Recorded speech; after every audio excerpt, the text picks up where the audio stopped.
Inside this case is something that I featured before on the channel, and in fact it appears in the Patreon credits section at the end of each video. It's a Sony WM-W800 Walkman. Now, if I was to ask you what makes this particular model special, a lot of people watching this will know that it's Sony's only twin-tape Walkman.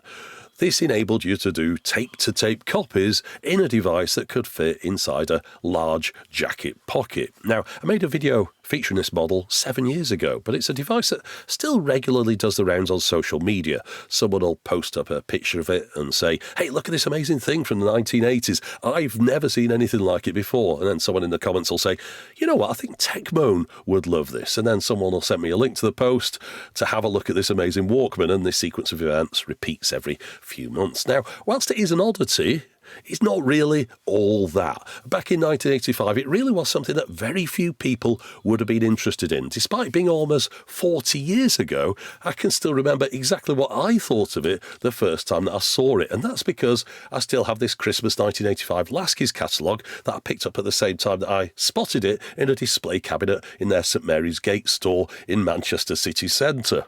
First off, its price was £160, which makes it the most expensive model that Lasky's stocked at that point. It was also understandably chunky, however, it lacked a number of the more advanced personal stereo features that have become quite common by this point. As you can see on this Iowa in the middle of the page, this one had a graphic equaliser, it featured a slim design, auto reverse, soft touch controls, inline remote control. It cost £40 less as well. The Iowa was an object of desire for me. The Sony twin tape machine was really just a bit of a novelty, fun to look at, but you didn't want one.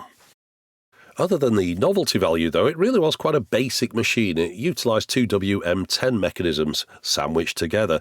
That had been Sony's smallest Walkman a few years earlier. Now, when I made my video about this 7 years ago, I did attempt to repair it, but met with mixed results. I swapped the belts and I got the mechanism working well, but I think somewhere along the line the record switch got jammed up internally, so it was stuck in a record state. I'd always intended to return to it one day, give that repair another go, but when I pulled it out of the drawer to show it in this video, I found that the whole thing was seized up again. Nothing on it worked. Occasionally I can get fast forward to operate on one deck, but that's it. But I'm not going to attempt to repair today because I've got an alternative to show you that you most likely haven't seen before. Before that though, I just want to show you how the W800 compares in size to a personal stereo cassette player of a similar vintage that some say was the smallest model ever made. Now, I believe that this might have come out a year after Sony's twin tape model, but I just wanted to show it here as an illustration of what people really wanted out of a personal stereo around this time. When you're carrying something around, the size and weight of it really matter. The smaller, the better. People will pay more for less. This machine was sent to me a few years ago by a nice chap called Oliver. It's a Grundig BB900, although it wasn't actually manufactured by Grundig. It's just a rebrand of the Sanyo JJ-P4 and P5. Now, I do remember seeing a Sanyo JJ-P4 in white in the window of Central Radio in Manchester, and whilst I was impressed by its size, it was a little bit too stripped back for me. I was prepared to compromise on having a slightly larger model that had all the features that I needed. And whilst I've been showing it here with this AA battery attachment on the base, this model could actually be powered by an internal rechargeable gum stick. And when it was in that configuration, with the AA pack removed, it was almost the same size as a cassette case. So yes, around this time, miniaturization was king. A twin-tape Walkman would only have appealed to a very small number of people who really wanted to duplicate tapes on the go at rather mediocre quality. It's not a massive market. If you really wanted to copy tapes, you'd be better off waiting until you got back home, doing it on a twin tape machine which had things like a tape counter, which is handy, noise reduction, high-speed dubbing, it can record onto chrome and metal tapes. There's a lot of advantages to a home machine over the Sony Portable. Plus, when you're at home, you're not burning through AA batteries either. But you can see why Sony only ever made the one twin-tape Walkman. They proved they could make it, but then they never returned back to this idea. However, while Sony only made one,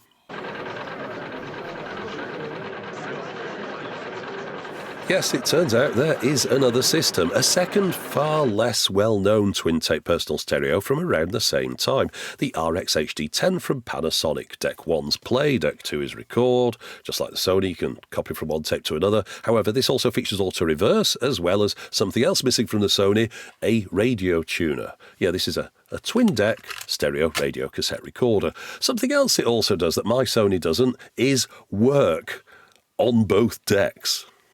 You'll notice the numbers for both of these decks are colour-coded. It's blue for 1, red for 2, and this helps the user identify which of the decks can do which functions. On the side, you can see a box drawn around the controls that are applicable to that deck. So Deck 1 just has play, as well as a button to open the door. That's a button, unfortunately, missing from my second deck on this machine. But yeah, with Deck 1, all you can do is play the tape. If you want to fast wind that tape in either direction, well, it's hard luck. On Deck 2, you can do that, as well as all the other functions that you'd expect from a regular cassette recorder. Now, the only thing that Deck 1 could do that Deck 2 can't is accommodate a radio tuner pack. A tuner pack is effectively a cassette-shaped pocket radio which has inputs for power and outputs for audio using metal pins. These pins correspond to connectors that are inside the cassette door. There is nothing for a playhead to connect with, and there's no spindles inside the shell. It is really just a small pocket radio, one that fits into the specific machines that it was designed to work with. The reason that I mention this is that often people see loose tuner packs for sale on eBay. They'll send me a link suggesting I should try out this cool gadget that seems to turn any cassette player into a radio. But unfortunately, that's not how they work. Each one was designed to function with specific models that have the necessary connectors and cutouts in the case that enable the tuner pack accessory that was designed to be used with it to be accommodated. You can't just put a random tuner pack from one manufacturer into a cassette deck from another. Around 1984 or so, I owned one of these Seisho personal stereos. That had an FM tuner pack, and you can see how the cassette door has cutouts in it that enable the tuner pack to be operated with the door closed. Interestingly, you can see that the Sony dual deck does have a cutout in one side of the door to enable access to a tuning wheel on a radio pack, and in the back you can see what look like connectors for the pins, but in this one that's just a blanked off plate. However, when the W800 was sold in Japan, there were metal connectors there, just like in the Panasonic, and that's because over in Japan Sony offered an optional radio tuner pack, the CTP-1A, that worked with this model. But when this Walkman was sold internationally, they stripped out that functionality. Now, I'm sure some people will wonder why manufacturers made radio packs rather than just adding the radio into the main unit. Well, at this point, an analog radio could still take up a considerable amount of space, and it was no doubt difficult to accommodate that into some of the Walkman shells. It was also no doubt cheaper and easier, of course, just to do things this way. It especially made sense on a twin-tape machine, though, where one deck would be getting very little use for the majority of the time, so you might as well stick a radio pack in it. Now, because it's intended to use the headphone wire as the antenna, connecting it up this way isn't getting the best reception, but you can see it does work.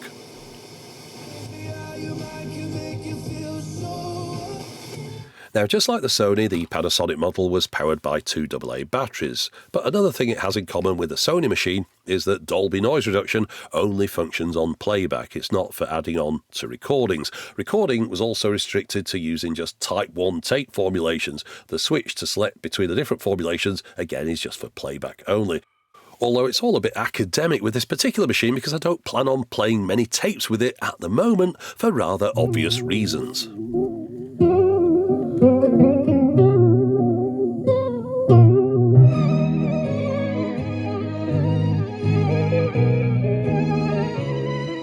Yes, of course, after all these years, it needs the obligatory belt swap, as well as perhaps a bit of lubrication. Full service, really, but I think those are jobs best attempted on another day when I'm feeling a little bit more up to it.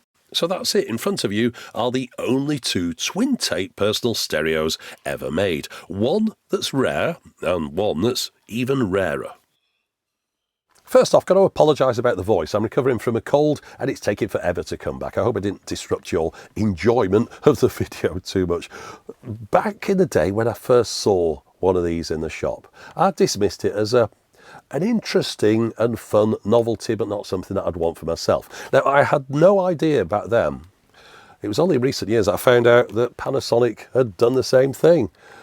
Now, just because you can make this product doesn't mean you should. I think both companies probably learnt from that, because neither of them iterated on it. They just brought out the one, it probably didn't sell very well, and that was the end of that.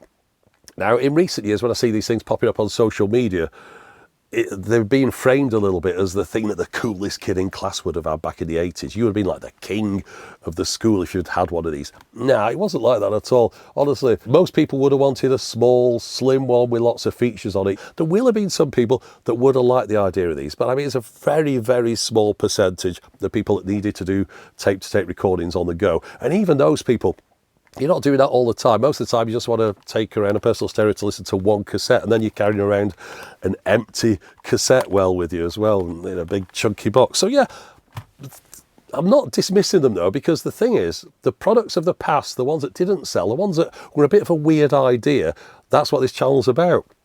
I like looking at things like that because most people haven't seen them. I certainly haven't seen the Panasonic version of this just to a year or so ago, and so I saw it on eBay, and I've had a bit of a search online, and collectors are quite fond of these devices as collectibles. But yeah, back in the 80s, nah, wasn't really the thing that most people wanted. To me, they're a bit like a stretch limo with a hot tub in the back.